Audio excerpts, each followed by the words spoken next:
Hello, I'm D.K. Wall, author of novels and short stories. Whether it's a tale I'm spinning or a thought I'm sharing from my home here in Asheville, what you are about to hear is 100% true, except for the parts I made up. Welcome to Musings and Tales.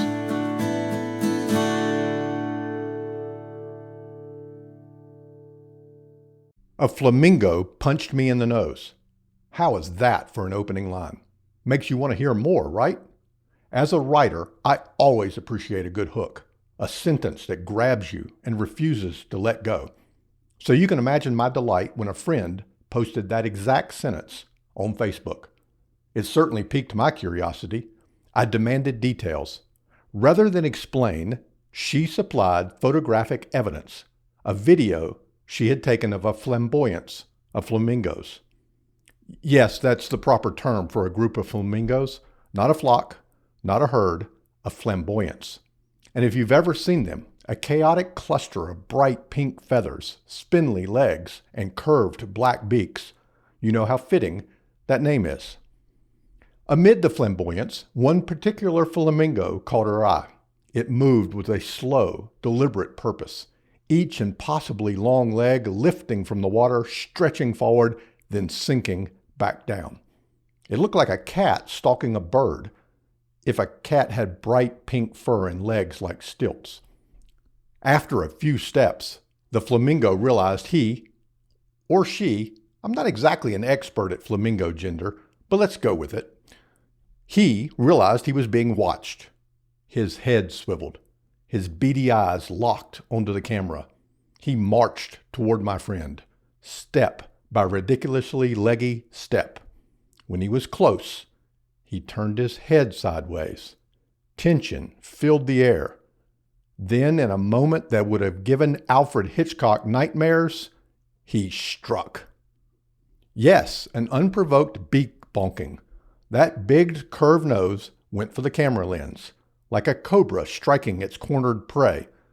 If, of course, you imagine a bright pink cobra with a long beak rather than a flared hood on its head. While watching the video, I couldn't help but think of my own run-ins with wildlife. Just this past week, I've argued with a mama bear and her cubs about who had the right-of-way on our neighborhood trail during morning dog walks. Not once, not twice, but 3 mornings in a row. I'm not sure who's more stubborn about their schedule. The week before that, a red fox crossed our path, settled into the forest, and watched us pass. My reaction to these encounters is always the same. I pull out my phone and take hopelessly unfocused photos. If I ever encounter Bigfoot, my picture will be blurrier than the famous Patterson film. But I explain my reaction to say I understand her desire to film the flamingo in its flamboyant strut. Of course, I've never been attacked by a flamingo. I suspect it wouldn't end with a beak bonking. After the first bird threw its punch, the others would join in the fun. The entire flock, or flamboyance, would slap and stomp me. You'd see it on the news, with an eyewitness, let's call him Earl, recounting the horror. Yes, sirree, I witnessed the whole thing. Before it happened, I told Wanda I thought he was cuckoo being so close to get pictures. People just don't understand how dangerous an enraged flamingo can be. Anyway, this one bird, I can't say which one because they all look alike, though they sure are purty, got annoyed and threw the first beak. That poor rider feller tried to back away, but it was too late. A second bird swooped in and took a swift kick to his knee, just like in that Karate Kid movie. The original one, not in the remake. He went down just like in the movie, and they all pounced. A flamingo frenzy. Worse than I'd ever imagined. Pink feathers flying, beaks bonking, long skinny legs stomping. Oh, the horror. I ain't never seen someone go out quite so, flamboyantly. You might think I'm making fun of my friend. I am, of course. What are friends for, right? But I also must confess deep empathy because of my own wayward wild animal encounters. One particularly heinous encounter from my childhood scarred me for life. My earliest animal memory involves our family German Shepherd. He considered it his sacred duty to protect us kids. Seeing my infant self crawling across the yard, he would corral me back to safety. If I ignored his gentle persuasions, he would take matters into his own hands, or more accurately, teeth. He would grip my diaper, lift me into the air, and carry me to a safer place. Fortunately, my memory of those first few years is scant.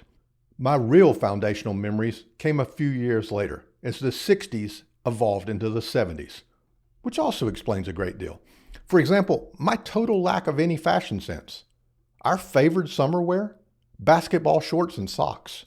For the younger generation, I need to explain that basketball shorts then weren't like today.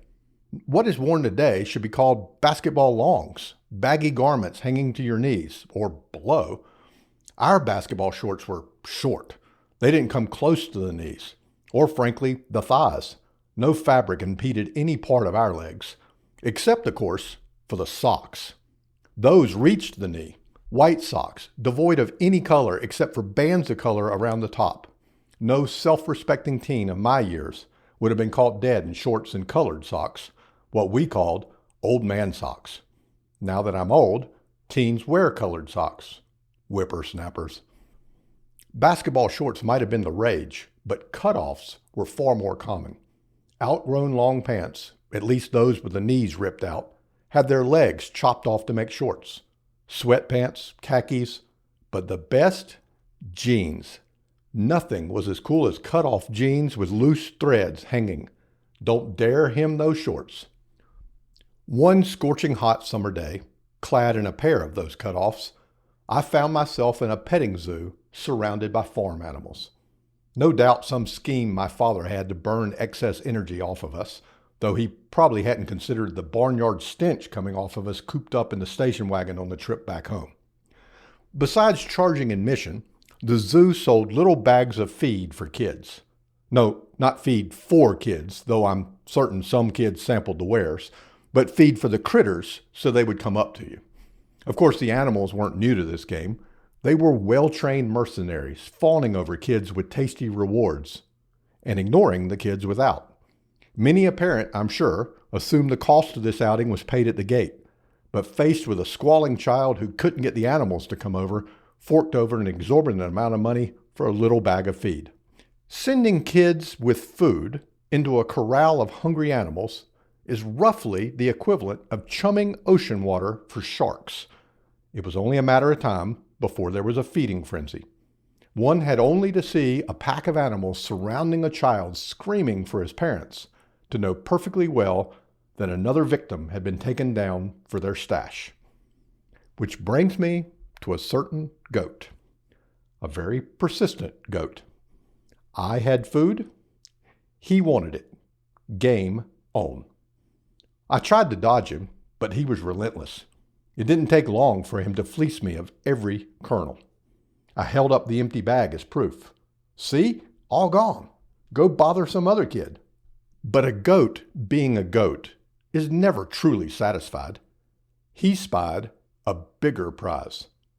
My cut-off jeans, unhemmed, with those dangling, delicious-looking white strings. He reached out and nibbled. I stepped back. He nibbled again. I tried to flee. He made his move. In one fell swoop, he clamped his little goat mouth onto the dangling threads of my shorts. Once that goat vice grip was locked, he wasn't letting go. In fact, he took the shorts with him, dragging me, still in them, screaming my head off across the barnyard. No doubt vague memories of my diaper-dangling days in the jaws of a German shepherd flashed through my mind. My father eventually came to my rescue, undoubtedly choked up with emotion and definitely not laughing hysterically at the sight. The great goat grab is now family legend, as is the diaper-carrying German shepherd. This tale has no real moral. Perhaps it explains a bit of where the ideas for my novels come from, at least in some weird and twisted way, and why I have zero fashion sense, and why I'm not too rattled running into Mama Bear morning after morning. Mostly, though, I learned a life lesson that day. Never wear cutoffs around goats.